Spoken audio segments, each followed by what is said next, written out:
Hi, Jamie. Good morning. Morning, how are you? Good. How are you doing? Yeah, good. It's early here, obviously, but I'm up and about. Got some coffee, so it's helping. Good. Excellent. All right, I'm going to jump right in. Jamie, can you Sure. tell us a little bit about yourself? What is your background? What Sure. brought you to the UX community? Um, so I got my first computer when I was about 13, and that was the big sort of aha moment for me, I suppose. I sort of discovered this world of online publishing and sort of that sort of realization that I could be creating content and be clicking a publish button, or a little bit more complicated than that, but getting it live for the entire world to see was yeah, that was pretty amazing for me. Coming from a sort of artistic background, I used to do lots of drawing and painting as a young child, so sort of my beginnings in this field, I suppose, were more visual and creative than anything else, and I essentially got my start as a designer and developer, web designer and developer. Nice. So that's sort of where it all began, and I did a lot of freelance work and a lot of contract work for a long time, and I did a lot of pro bono stuff as well. So as much free work as I could do for smaller businesses, just to sort of build my portfolio and get my brand out there. So yeah, that was it was a lot of fun, and it was always sort of a passion thing that thankfully has never really died. So um, over the past 5 or 6 years are some of the biggest. I went into work for a company called Tatts Group. They're one of Australia's biggest businesses in the wagering and lottery space. So I was living in London at the time, and I moved over to Queensland. I'd never been to Queensland before, so it was a completely different world for me as well. Really hot up there, beautiful beaches, and I basically helped build out a team from a core sort of few people, just a few of us. There was a strategist and the chief online officer.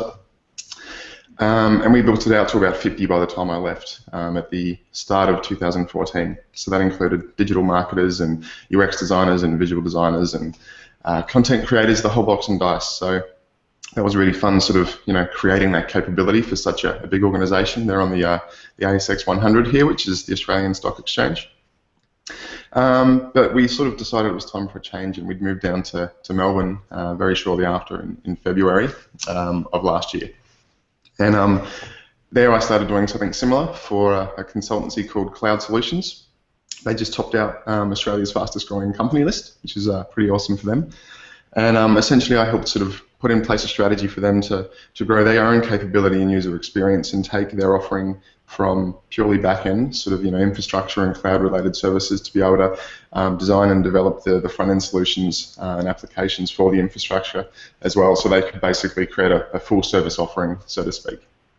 And then 7 months ago, approximately, I got an offer from the AFL to go and do something very similar again for them there. So it was about coming in and having a look at what they got, and looking not only how we can improve their sort of product offering, but also, what room there is for growth, and what sort of people they're going to need involved moving forward to ensure that it's as good as it can be. But some exciting news as well between us organising this interview and now. I've actually left the AFL to start my own business with some business associates. So it's kind of a high risk venture. It's a technology startup, and yeah, it's going to be a lot of fun. So that's sort of been my main focus since Monday. Very exciting. Wow. Uh, Sounds like you've done a lot. You've had big organizations, you've had small. Can you tell us a little bit about your experience in gaining buy-in for UX? Sometimes that can be really tricky because people just don't understand what it means. Yeah, I mean, and Australia's probably a little bit later to the party than probably Canada, certainly the US, and lots of places in Europe as well. So only really right now are people in this country starting to come around to what user experience actually is, and what value it can deliver for business. Obviously, the smaller organisations are always easier. So some of the smaller studios and agencies that I've worked with, it becomes quickly adopted and quickly understood. Fewer people, smaller rooms, so that's always easy. The big company stuff's always tricky, and it's really hard because for it to be truly effective, you need to garner organisational buy-in across the entire group, across the entire business, for it to really have any meaningful momentum moving forward. So at Tatts Group, it was a very interesting situation. We were the initial three of us who sort of were brought in to build up the capability were brought in by the board. So Um, a very retail-focused business, and they'd sort of rested on those laurels for quite some time. But with lots of international sports bookmakers coming in and setting up shop in Australia, there was a real threat that we were going to lose quite a substantial amount of market share. And they were all doing great things in digital. You know, they had mobile strategies and they had good websites, whereas we had neither of those things. So the board said, look, we need to get in some people to help change this reality, and that's where we started. But apart from that top level sort of, we need to do this, as far as trying to educate and sort of cultivate internally, that was a long and slow process. You know, there were lots of people that didn't necessarily even want us doing stuff in the online space because it might detract further from retail. And then, of course, there was us dealing with older technology practices, you know, 3-month development cycles, which were again wedded to retail environments. So it was really tricky, and I mean, I was there for about 5 years, and during that time, as the online capability grew, the digital team grew, sort of what we were doing became more apparent and more widely adopted. And you know, we tried to make sure we were sort of engaging as closely as possible and helping people, you know, come on the journey with us rather than trying to just hand down deliverables and say this is what you have to do now. So really tricky. AFL's a much smaller organisation. Well, there's about 600 in the AFL. Compared to a few thousand for Tatts Group, but still quite a big organisation with a lot of the same challenges. And in fact, it was even more complicated with the AFL because despite the fact that, again, I was brought in because of a sort of an existing understanding that they needed to improve in this space, it was also about managing quite complicated relationships with Telstra, who are Australia's largest internet and telecommunications provider, who are our primary digital media rights partner. So a lot of the voice is shared between advertising and promotion and KPIs in terms of our product.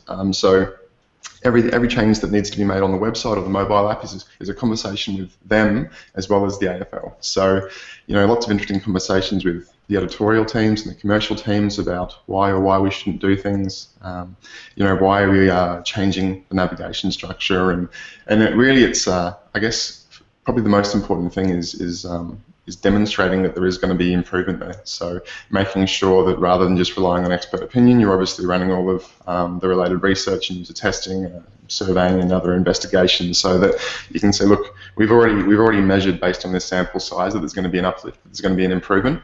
And you know, most of the time that gets you over the line, but sometimes it still doesn't, despite the fact you've got the data, which can still be interpreted, you know, according to bias. There's still a little bit of resistance. So suppose, look, in both of my situations, it's kind of bias in that there was a top-down push in the first instance. I think if you're in an existing organisation and you're wanting to make those changes without sort of acknowledgement or encouragement from senior, middle, upper management, I'm sure it's a much harder game. But even with the you know, the top-down approach as well, it's still challenging because despite the fact you've got somebody up top saying we need to do this, without actually implementing some sort of internal process and them pushing all kinds of broad workshops, it's then your responsibility and your team's responsibility to try and you know, propagate what UX is and what we're doing. Yeah. Right. Wow. Sounds like you learned a lot through that process. A lot of folks are talking about, we talked a little bit before we had this hangout a little bit about your experience with the minimum viable product. Seems to be a big buzzword out there. What's your perspective on this? Is a minimum viable product all people should be aiming for? It's my views on it are pretty simple, really. I get a little bit annoyed with all this sort of academic and semantic arguing about what it means, and let's pull it apart and let's have a look and understand what minimum is and what viable means. And for me, it's really just about a term that we should all be using to make sure that everybody's on the same page in regards to sort of articulating that we need this thing to be successful when it hits market. So, you know, there's a lot of people throwing around the minimum delightful product and those sorts of terms at the moment, trying to create differentiators to make sure that everybody understands what it means. But for me, it's really simple. If it's going to go to market and it's going to fail, for any reason, then it's not the product you can launch with. So it's really about making sure that whatever you go to market with achieves your objective, it achieves your point of differentiation, it has the quality of character or personality that's required to make it successful in markets. So you can't obviously just build the feature set, neglect everything else, the polish and the personality, and hope that it's going to do the job. So, you know, and again, not to be confused with a complete product or a feature-bloated product, but when you've started crafting a product, you should have a very clear idea about what its purpose is, and the bottom line is it achieving that purpose? Is it of a standard when you're using it? It's going to keep coming back and not going to be crashing and whatever else. So it's partly technical and it's partly very much experience. But yeah, it's really quite simple, which I just think we should probably stop arguing about it and just you know, understand that it's about making sure that once it launches, is it going to be successful or not? Simple as that. Would you say it's coming back to fix it again and again, or what would you say? You know what I mean? Oh, look, iterative improvement is absolutely required. You know, you're always learning more, and day one is the day of greatest learnings, really. So I'm certainly not saying that you should get it right the first time, like perfect, and that you shouldn't have to be working on it beyond that. But if the product that you're launching with on day one is a product that you're not happy with, then it's probably not right. It's probably not right for day one. And if you've got people that don't really care, then they're probably not the right people to be working on your product for that release one as well. You know, certainly, again, in bigger organizations, there are people that aren't necessarily as in love with what you're working on as what you might be. So it's really important to you know, understand everybody's position as well in relation to giving that advice or that opinion on, is it good enough to go live with. Some people might just say, I guess so. It's good to go. Yeah, no, that's a very good point. You're right. Sometimes we think it's the end-all, be-all, and somebody else has a completely different opinion. That's a really good point. Mm-hmm. So we'd like to learn a little bit more, some specific examples or stories where you've had some real issues or stumbling blocks, but found that the right tool or the right narrative was able to get you the buy-in that you were looking for. And maybe there's some hurdles in there as well as some wins. Yeah. I mean, there's been lots. I suppose some of the biggest challenges for me have been dealing with process and organizational structure rather than, you know, the tools necessarily. So at Tatts Group, it was a really complicated environment because we operated out of, you know, 5 or 6 Australian states. That means we had to be basically ticking off boxes with all those regulators across Australia every time we wanted to make a release, and because it's essentially the gambling industry, you know, it's highly regulated and we're highly scrutinised. But the difference is that a lot of the smaller corporate bookmakers weren't. They weren't looked at nearly as closely. So we had issues where sometimes it would take us 3 or 4 months to be able to have a release approved just to fix a spelling mistake. Meanwhile, our competitors are releasing a few times a week, and so it becomes, you know, very hard to stay competitive. And so while we're still not there yet, you know, I've been gone for a year, and I think that they're still sort of fighting this battle. You know, it's about petitioning government and trying to actually make changes there as well as within our own organisation to try and improve that situation. They tax us huge. They tax the gambling industry huge, as they should. But I always found it sort of interesting that they were hindering our ability to remain competitive and improve revenues when it's our bottom lines that affect the government's bottom lines as well. So yeah, it was always quite an interesting situation. Trying to think about something a little bit more micro. I suppose high fidelity wireframing at Tatts Group was probably a big win for our process. So I think for the longest period there was probably too much focus on the quality of those deliverables, or indeed even producing those deliverables. So towards the last couple of years of my involvement at Tatts, we started trying to work in a more agile fashion, more closely with developers, trying to loosen some of the documentation in between idea and sort of some sort of polished piece, be it a hi-fi visual design or a prototype. So basically cutting out part of that process. What we found was that most of the times the wireframes ended up being dead deliverables. So they would help explain the idea along the way, but then essentially they get thrown away because you get to a place of high quality, be it those visual designs or a prototype or whatever the case might be.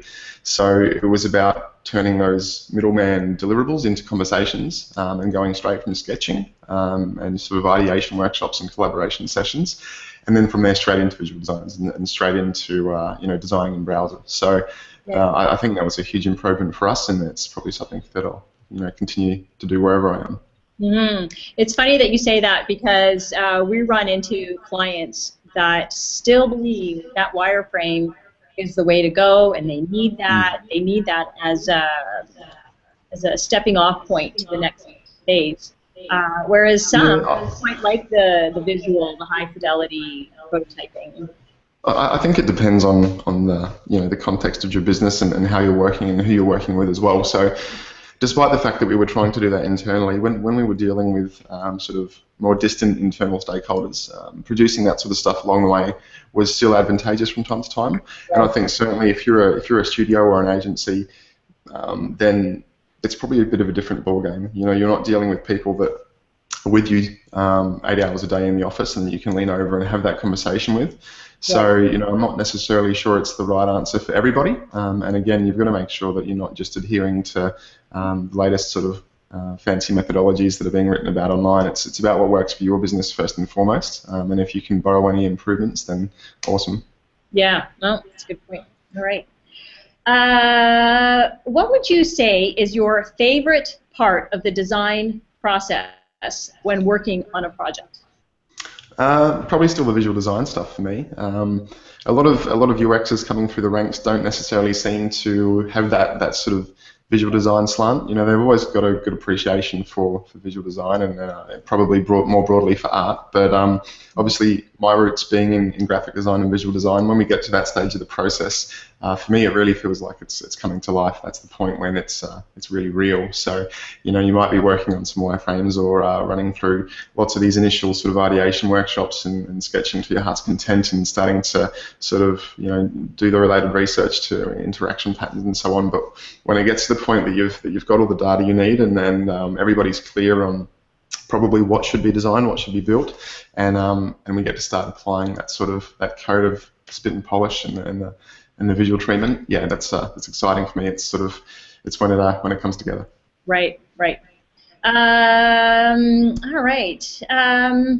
How do you find, generally speaking, the flow of projects, especially in an internal team? What would you say works? What doesn't work? What doesn't work well? For example, big teams, small teams. Yeah, I'm a big fan of keeping things as lean as possible. Not too many cooks in the kitchen.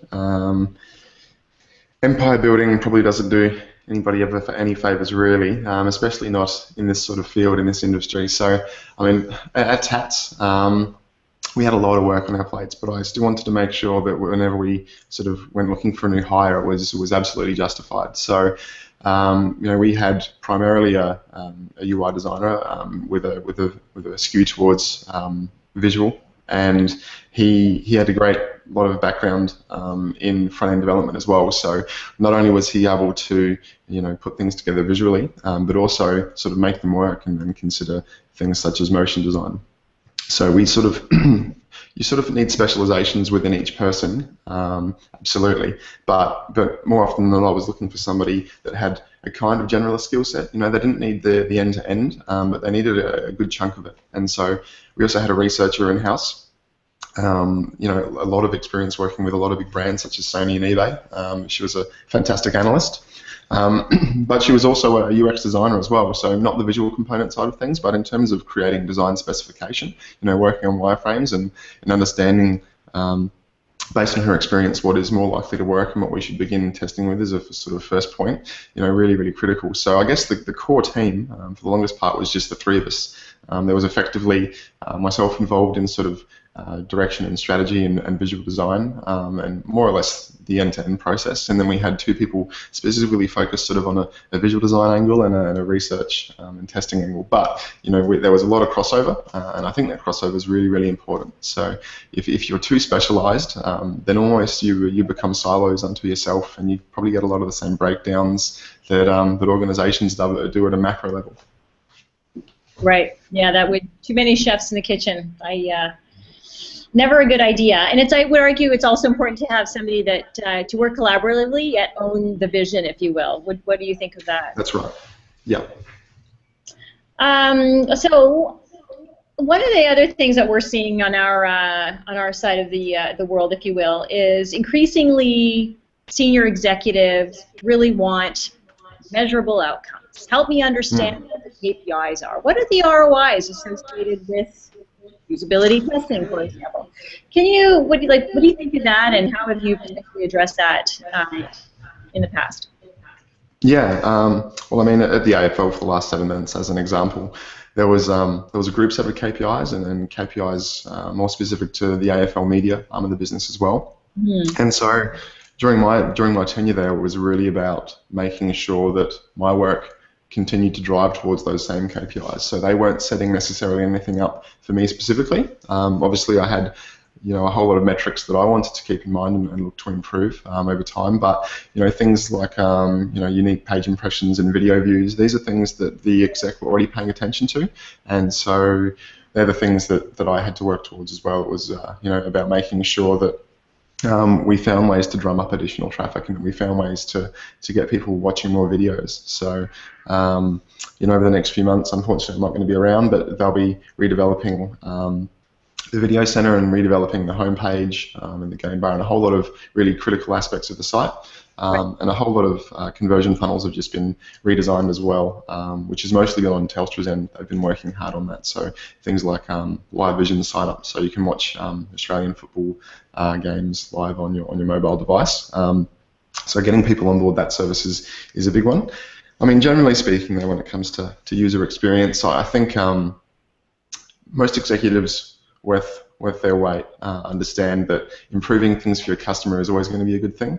And in fact, it does get kind of tricky when you're trying to measure how effective what you're doing now is at generating long-term loyalty and advocacy, rather than just short-term gains like sign-ups and video views. So that the short-term stuff is really easy to measure. So that's the good stuff to measure, because you can make sure that you're providing direct and immediate value to the business. But if they're preventing you from doing some of the more fluffy and maybe grey area stuff that really is just about general improvement and making sure that you're going to attempt to keep people happier for longer into the future and keep them coming back, there are ways to look at that as well, but it becomes harder. And I would just say if there isn't that willingness internally, then I mean it's probably not the type of business that I'd like to be working in. Yeah, fair enough. We've worked with a company here in Canada called Rogers Media, and specifically on the Sportsnet website. And not quite the same as the AFL, but we found, because of the complexity of the project, there were a lot of moving parts, a lot of data coming from all sorts of different places, and the beauty of the result was, for the end user, it was a responsive website. All that complexity was in the background, but the front end was fully, just simplified, easy to use, and a very rewarding experience. So. Cool. So you have, how are we doing for time? 3:23. Actually, I'm just going to throw it out back into the audience if anybody has any questions. Sure. Please feel free to throw them into the sidebar there. In the meantime, I'm going to ask a couple more questions. You've got some background in front-end development. Do you find that the skill set is important? Does it translate into your work? How do you see that it manifests itself in your day-to-day work? Yeah. In my career, at least, I think it's been extremely beneficial. So, I'm certainly not a programmer. I wouldn't like to be producing production-ready code for either Tatts Group or the AFL, and often not even for my own projects. I'll attempt to outsource it. But having that experience and that understanding of how to write HTML and how to write CSS, and even tinker with JavaScript, even if I probably couldn't be writing things from the ground up, it's greatly beneficial. I think more than the ability to actually code, just the understanding of how things do work, how they put together, and what's possible. But it's a bit of a double-edged sword as well, because if you know too much, then it probably starts to compromise your design decisions. You might you might believe that there are restrictions in place when in fact they're not. So I effectively try and make sure that that my knowledge doesn't restrict my thinking, but it absolutely helps, especially in collaboration with devs in agile environments, and helping them even sort of come up with new and different ways to potentially approach a situation, or how to turn what we've created into reality. But yeah, look, I'd encourage any sort of UX up and comer to at least jump in and do a little bit. You don't have to be a whiz, you don't have to be a programmer, but if you can write a HTML page and make it look pretty in CSS, I don't think that's ever going to be a bad thing for you. Yeah, fair enough. That's an interesting insight, though, because to know some of the dev work that has to go in the background, you might skew your decision-making process. That's interesting. Research is an important part of what UX folks do. Can you share with us how you approach research, what you find most important and why? Yeah, so for me, I guess, well, the most important thing is usability testing. I don't think there's a more valuable tool in the UX toolkit than usability testing. And it doesn't necessarily even have to be sort of flashy, high-budget stuff with expensive remote recording licenses, or a studio internally and more, or whatever you want to be live streaming to stakeholders with. It can be done on a shoestring budget, and you're always going to get better than nothing results, and often better than other types of research results, in my experience. So even if it means that you're having to head down to a coffee shop in the morning and buy someone their coffee to get them to run a few tasks on your mobile or your laptop, really, really valuable insights are always garnered. And sure, they're not necessarily your target audience, but if you're in an organization or you're working on a startup where funds are scarce, then some UXs might not agree with me, but something is always better than nothing. It's always better to have somebody's opinion rather than your own insular one. So yeah, maybe not ideal, but still beneficial. Obviously, in relation to navigation, I run a lot of card sorting and I run a lot of tree testing. Tree testing sort of being the more important one for me. It's kind of that mini usability test for the information architecture. But yeah, I guess the only thing I really steer clear from these days is focus groups. Not a big fan. I sort of feel like you can get better results from a survey. I just always find that whenever I'm running focus groups, there's often people that are leading it, strong personalities, and then you have other psychological sort of matters, such as people wanting to sort of present the best versions of themselves for everybody else in the room, and that affects their own sort of comments as well. So I find generally speaking, if somebody's talking about running a focus group, then I'd rather run a larger scale survey instead of that. Interesting. Very interesting. Okay, cool. All right, so that pretty much wraps up our chat today. Thank you very much. In the meantime, I'm going to see if there are any questions that have come through. Okay, here's one. Just in terms of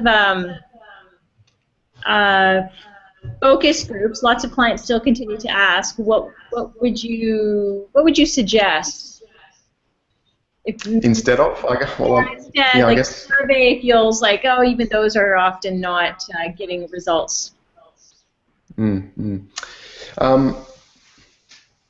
Generally speaking, I'd recommend usability testing. I know they sort of serve a different need in the research pipeline, but yeah, it's actually quite a hard sort of conversation to have.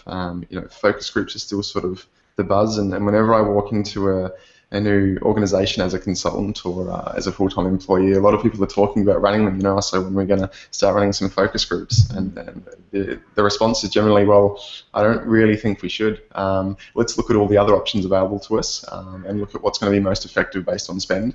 And yeah, generally it's pretty easy. It's pretty easy to get people on board with the idea that it's not necessarily effective, and in fact you might be getting the wrong answers out of them, especially when it comes to software design and development. I'm sure that it's still a bit of a different world when it comes to marketing strictly, but when it comes to software development, yeah, usability testing is king, really. Right, fair enough. The other question is in terms of internal teams. Who are sort of the 3 or 4 types of personalities you would be looking for? Was another question that came up. It's funny, I was reading an article this morning, and Mark Zuckerberg was actually saying that he tries only to hire people that he'd be happy working underneath. And I think that sort of echoes a pretty familiar sentiment where, you only ever want to be hiring people smarter than you. And so that's absolutely the first thing I'm looking for is do they know more than me? Because obviously that's important to grow maturity and knowledge within the team. So personality-wise, I mean, personality is critical, and it doesn't matter how smart they are or how brilliant they are or how much experience they have. Something I've learned over the years is that you only hire people that you know are going to be a good cultural fit, because first and foremost, you will have to get along. And it almost seems a little bit sort of wrong in a way that you might discount somebody's brilliant qualifications or brilliant skills because they're not more like you or more like the people that you're working with. But without that, you always sort of run into complications. There's buttings of heads and there's crashes in process. So first and foremost, are you having a happy conversation with them? Are you getting along with them? And for that reason, it's always good to run a second interview as well. People are generally pretty nervous the first time around, but it gives you a little bit of a vision into who they are. And beyond that, then for me, it's really all about the experience. When it comes to research and analysis, absolutely tertiary education is really, really important. When you're looking at fields like behavioural psychology, that stuff is a lot harder to just learn on your lonesome using the internet. But when it comes to visual design and a lot of other aspects of user experience, it's really for me about show me what you've done. And if you haven't done anything, then you probably need to go do some pro bono stuff first. But yeah, it's about the portfolio and the personality. And I guess personality, the short answer is, do I get along with them? Yeah. Right. Fair enough. Okay. One more question's come through. Just back to buy-in and senior executives.